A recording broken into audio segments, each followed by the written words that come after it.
Regardons les grands auteurs, compositeurs, interprètes français.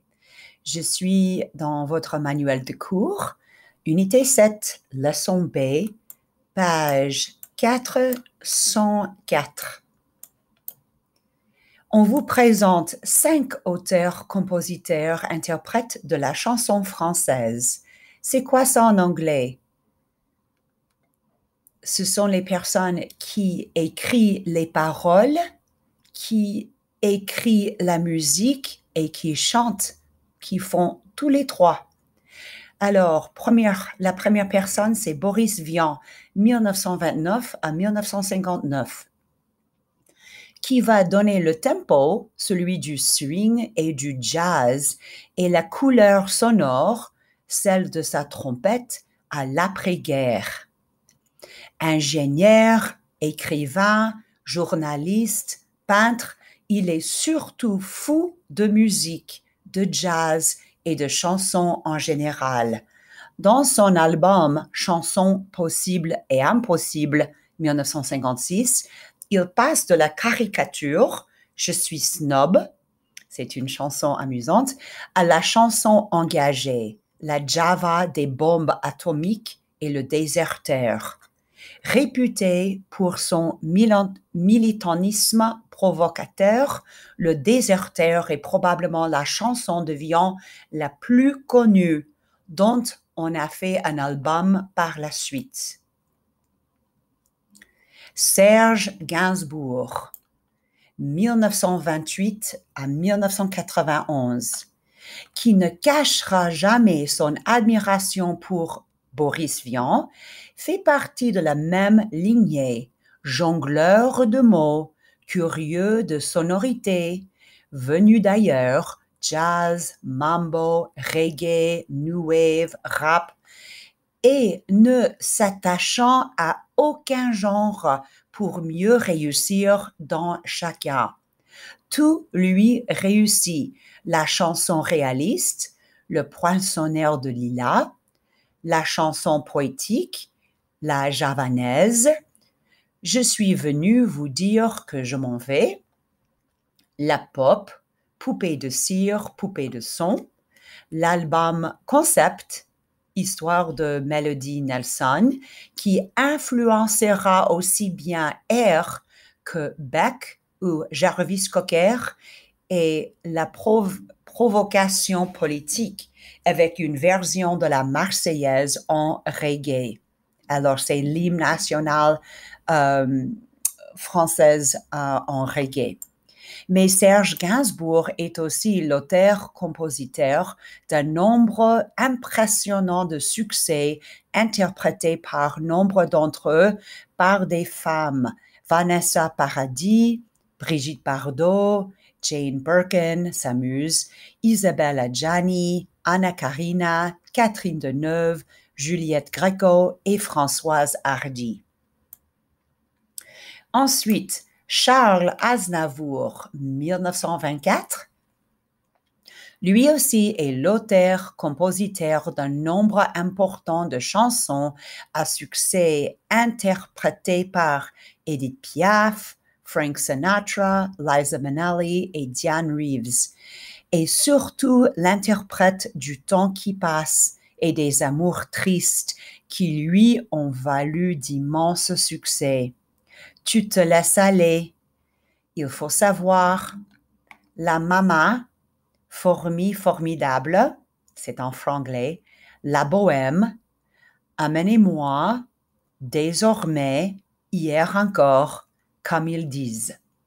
Ajoutez à cela que Charles Aznavour est un formidable homme de scène, élu par Time Online et CNN, artiste de variété du siècle, rassemblant plus de 100 000 spectateurs sur le site des Plaines d'Abraham en 2008 à Québec.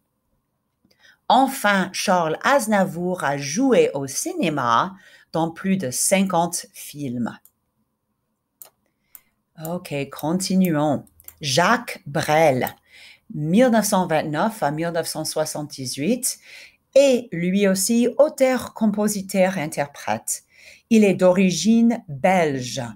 Brel, c'est la puissance lyrique du texte, le goût pour la musique populaire dans les mélodies et une interprétation très dramatique. Parmi ses grands succès, la valse à 1000 temps, Bruxelles et Jeff appartiennent de cette esthétique réaliste et populaire, alors que le moribond, ne me quitte pas, quand on a l'amour, le plat pays et les vieux sont d'un lyrisme plus intimiste et musicalement plus économe. Reste le Brel critique social, celui des bourgeois, des flamandes ou encore des bigotes et ces gens-là. Ok, Barbara, elle va par seulement son prénom, un peu comme Madonna ou Beyoncé. Alors, Barbara, 1930 à 1997, est la chanteuse qui a séduit plusieurs générations qui se sont reconnues dans le lyrisme intimiste de ses textes, l'émotion très personnelle qui s'en dégage, la mélodie piano comme une confidence. Pianiste chantante, elle passe de longues années à chanter dans les cabarets de la rive gauche. De cette relation particulière avec le public, elle écrira une chanson « Ma plus belle histoire d'amour, c'est vous », que le public lui renvoie en miroir au cours de ses concerts. Dis, quand reviendras-tu? Nantes, Göttingen, Pierre, le mal de vivre, la solitude, une petite cantate, au bois de Saint-Amand, la Dame brune, Marienbad, mais aussi l'Aigle noir, l'homme en habit rouge, forment comme un récit de vie dans lequel chacune choisit son parcours. Ok, maintenant, encore un peu. Restez avec moi, s'il vous plaît. Alors, la chanson française. C'est une des caractéristiques de la chanson française. Le chanteur fait tout. Il écrit les paroles, auteur, il compose la musique, compositeur, et bien sûr, il chante ses propres textes et ses propres musiques, interprète. Le phénomène a commencé après la Seconde Guerre mondiale dans les clubs de Saint-Germain-des-Prés de Paris et il demeure important de Charles Trenet et Boris Vian à Vincent Delerme, de Barbara à Émilie Simon, de Jacques Brel et Charles Aznavour à Benébar et jusqu'aux slammers comme Grand Corps Malade, sans oublier Serge Gainsbourg. Ok, parlons une minute d'Édith Piaf. L'Avion rose est une chanson bien connue hors de la France.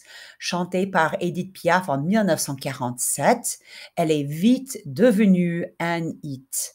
Beaucoup de chanteurs anglophones tels que Louis Armstrong, Diana Krall et Katie Tunstall l'ont fait connaître par leurs fans. Écoutez la chanson en ligne. Je pense que vous allez reconnaître cette chanson. OK. Alors, la musique contemporaine en France. Ils sont aujourd'hui nombreux les héritiers de cette tradition d'auteurs, compositeurs, interprètes. Comme leurs prestigieux aînés, ils sont passés par les caves, les bars, les clubs, les petits festivals où se retrouvent les gens curieux et attentifs. Et ils revendiquent tout l'héritage. Parmi les multiples descendants, en voici quelques représentants de divers genres qui témoignent de l'influence des plus grands de la chanson française, tout en observant une ouverture sur la scène internationale. Vanessa Paradis, jazz, pop, Raphaël, pop, Calogero, pop rock, Youssoufa, rap et Melissa, R&B. Finalement, on passe au Québec. Vent du Nord est un groupe folklorique québécois fondé en 2003. Certains de leurs chansons évoquent l'influence celtique de l'Irlande et de la Bretagne. Ils ont reçu de nombreux prix. Ils vont souvent en tournée. Leur premier album s'appelle Maudite Moisson. Leur dernier est intitulé Symphonique. Ce groupe est bien connu, pas seulement au Canada, mais dans le monde entier. OK, on arrête là. À bientôt.